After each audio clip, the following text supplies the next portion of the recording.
بزرگوں اللہ خود کہہ رہا ہے ان ھذا لہو البلاء المبین، یہ تو بہت ہی بڑا سخت امتحان ہے، اور اس سے بڑا سخت ہو بھی کیا سکتا ہے کہ بڑھاپے میں چاند جیسا بیٹا عطا فرمایا گیا ہو، اور اس کو جو ہے وہ خواب میں اللہ تبارک و تعالیٰ کہہ رہا ہو اے ابراہیم علیہ السلام آپ جو ہے اپنی محبوب چیز کو قربان کیجئے، ہمارے نام پر اس کے اوپر چھری چلا دیجئے۔ حضرت ابراہیم علیہ السلام پہلی رات خواب دیکھتے ہیں، دوسری رات خواب دیکھتے ہیں، تیسری رات خواب دیکھا تو اللہ نے فرمایا ہمیں وہ چیز چاہیے جو دنیا میں تجھے سب سے زیادہ محبوب ہے۔ حضرت ابراہیم علیہ السلام نے سوچا میرے لیے کیا محبوب ہے، اس ساری دنیا کے اندر اگر کوئی محبوب ہے تو وہ اسماعیل علیہ السلام ہے۔ ابھی 8 سال کی عمر ہوئی، حضرت اسماعیل علیہ السلام کی اللہ کی طرف سے پیغام آ گیا کہ اس کو ذبح کر ڈالو، لہذا حضرت ابراہیم علیہ السلام وہاں پر پہنچے، حضرت ہاجرہ سے فرمایا بیٹے کو تیار کر دیا جائے، میں اس کو ایک دعوت میں لے جا رہا ہوں، یا اس کو جو ہے وہ جنگل کے اندر شکار کرنے کے لیے لے جا رہا ہوں۔ ماں نے سوچا باپ ہے، محبت آ گئی ہے، اپنے ساتھ لے جانا چاہتے ہیں، لہذا نہلایا دھلایا، کپڑے پہنائے اور تیار کر کے اپنے شوہر حضرت ابراہیم علیہ السلام اور حضرت اسماعیل علیہ السلام کو دونوں کو جو ہے وہ آپ کے جو ہے ساتھ کر دیا، اور ساتھ کرنے کے بعد فرمایا کہ لے جاؤ، لہذا حضرت ابراہیم علیہ السلام لے کر چلے۔ شیطان کہاں پر برداشت کر سکتا تھا، شیطان کو یہ بات برداشت نہ ہوئی کہ ایک بیٹا اللہ کے نام پر قربان ہو یا اللہ کے سامنے اس کو ذبح کیا جائے۔ دوستوں اور بزرگوں، اللہ تبارک و تعالیٰ نے حضرت اسماعیل علیہ السلام کو جو ہے وہاں پر آپ کے باپ کے پاس ساتھ میں بھیجا، اور وہ شیطان آ گیا۔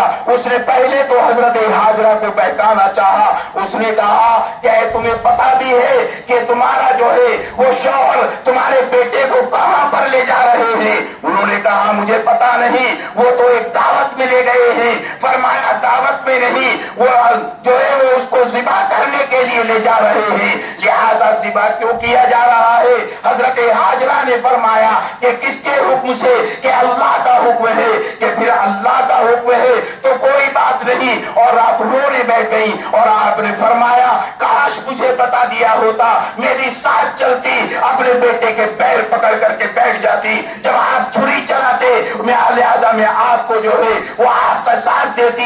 وہ دوستوں اور بزرگوں، حضرت ابراہیم علیہ السلام کے پاس وہ شیطان پہنچا، اسی طریقے سے بہکاتا رہا، لیکن وہاں پر جو ہے وہ اس کو شیطان سمجھتے رہے اور بتلاتے رہے تو شیطان ہے، اور وہاں پر کنکریاں مارتے رہے۔ لہذا آج جو ہے مینا کے اندر تمام حجاج کرام اسی کو یاد کیا جا رہا ہے، اسی وقت کو یاد کر کے آج تینوں جمرات کے اوپر جو ہے وہ پتھر و کنکریاں ماری جا رہی ہیں۔ تمام حجاج کرام ان اعمال کو جو ہے وہ زندہ کر رہے ہیں جن اعمال کی بنیاد پر اللہ تبارک و تعالیٰ نے ان تمام چیزوں کو جو ہے وہ ضروری قرار دیا ہے۔ فرمایا حضرت ابراہیم علیہ السلام مینا میں پہنچے، مذبح میں پہنچ گئے، اور مذبح میں پہنچ کر حضرت اسماعیل علیہ السلام کو اللہ کے سامنے پچھاڑ دیا۔ فلما اسلم وتلہ للجبین، فرمایا کہ اللہ کے نبی حضرت ابراہیم علیہ السلام نے بیٹے کو پیشانی کے بل لٹا دیا۔ پیشانی کے بل لٹانے کی وجہ کہیں میری صورت یا آپ کی صورت آمنے سامنے نہ ہو جائے کہ بیٹے کے ذبح کرنے میں چھری کے چلانے میں کوئی دقت پیش آ جائے، کہیں فطری محبت جوش نہ مار دے اور اس کی وجہ سے اللہ کے حکم میں دیر ہو جائے، لہذا آپ کو جو ہے وہ تلہ للجبین ونادیناہ ان یا ابراہیم، اللہ تبارک و تعالیٰ نے فوراً فرمایا اے ابراہیم آپ نے اپنا خواب سچا کر دکھایا، ہم نے جو کچھ کہا تھا آپ نے اس کو قربان کر دیا، یہ ہماری مرضی ہے کہ ہم اس کو قربان کریں یا نہ کریں اور اس کے اوپر چھری چلوائے یا نہ چلوائے۔ اللہ تبارک و تعالیٰ دوستوں اور بزرگوں دلوں کے حال کو جانتا ہے، اللہ جو ہے وہ دلوں کے حال کو جانتا ہے، اسی لیے فرمایا انما الاعمال بالنیات، اعمال کا دار و مدار نیتوں پر ہے۔ جیسی نیت ہوگی ویسا ہی اس کا اجر ملے گا، ویسا ہی اس کے اوپر ثواب مرتب ہوگا۔ اسی لیے فرمایا لن ینال اللہ لحومها ولا دماؤها ولکن ینالہ التقوی منکم، کہ اللہ کو نہ تمہارا گوشت چاہیے نہ تمہارا خون چاہیے، اللہ کو تو تمہارے دل کا تقوی چاہیے۔ تمہارے دل میں کیا ہے اللہ تبارک و تعالیٰ تو وہ چاہتا ہے، ہمارے دل میں کیا ہے اللہ وہ چاہتا ہے۔ لہذا آج اسی اسماعیل علیہ السلام کی یاد کو تازہ کرنے کے لیے تمام عالم اسلام اللہ کے سامنے جو ہے وہ جانوروں کو قربان کرنے کے لیے تیار بیٹھا ہے۔ لہذا دوستوں اور بزرگوں، قربانی جو ہے وہ شعائر اسلام میں سے ہے، اسلام کا ایک شعار ہے، اسلام کی ایک پہچان ہے۔ لہذا قربانی کا کرنا ہر ایک صاحب نصاب پر واجب اور فرض ہے کہ وہ اپنے مال کا حساب لگا کر کے دیکھے کہ وہ مالدار ہے یا نہیں۔ جس کے پاس 52.5 تولے چاندی یا 7.5 تولے سونا ہو اس کے اوپر قربانی کا کرنا واجب ہے۔ لہذا وہ اپنے واجب کو ادا کرے۔ لہذا اس کو دیکھنا چاہیے کہ جو اللہ نے مال دیا ہے یہ مال میرے پاس کتنا ہے۔ حضرات صحابہ کرام رضوان اللہ تعالی علیہم اجمعین نے اللہ کے نبی صلی اللہ علیہ وسلم سے سوال کیا، اے نبی اللہ ما ہذہ الاضاحی، کہ یہ قربانی کیا ہے؟ اللہ کے نبی محمد رسول اللہ صلی اللہ علیہ وسلم نے فرمایا سنت ابیکم ابراہیم، یہ تمہارے باپ حضرت ابراہیم علیہ السلام کی سنت ہے۔ آپ نے فرمایا اے اللہ کے نبی ہم قربانی کریں گے تو کیا ملے گا؟ اللہ کے نبی نے فرمایا لک شعرۃ حسنہ، ہر ایک بال کے بدلے میں اللہ ایک نیکی عطا فرماتا ہے۔ حضرات صحابہ نے فرمایا اے نبی اللہ بھیڑ پر تو بہت بال ہوتے ہیں، کیا اس کے بھی ہر بال پر ایک نیکی ملے گی؟ اللہ کے نبی نے فرمایا کہ ہاں اس کے بھی ہر ایک بال پر ایک نیکی عطا فرمائی جائے گی۔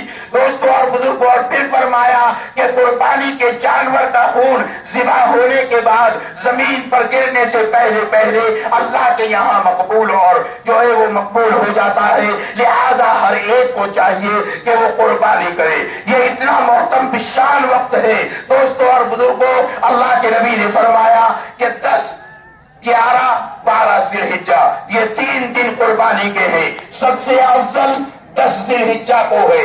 یعنی صبح صادق کے بعد جہاں پر جو ہے وہ نماز عید یا جن بستیوں کے اندر جمعہ نہیں ہوتا وہاں پر صبح صادق کے بعد سے لے کر کے اور کبھی بھی قربانی کی جا سکتی ہے، لیکن جہاں پر نماز عید ہوتی ہے، جن بستیوں میں نماز جمعہ ہوتا ہے، ان جگہوں پر جو ہے بغیر نماز عید پڑھے ہوئے قربانی کا کرنا جائز نہیں ہے۔ اور اگر قربانی کر لی تو اللہ کے نبی نے فرمایا کہ وہ تم نے گوشت کھانے کے لیے جانور کاٹا ہے، اللہ کے لیے نہیں کاٹا، لہذا اس کو جو ہے وہ دوبارہ قربانی کرنی پڑے گی اگر کوئی نماز عید سے پہلے قربانی کر لیتا ہے۔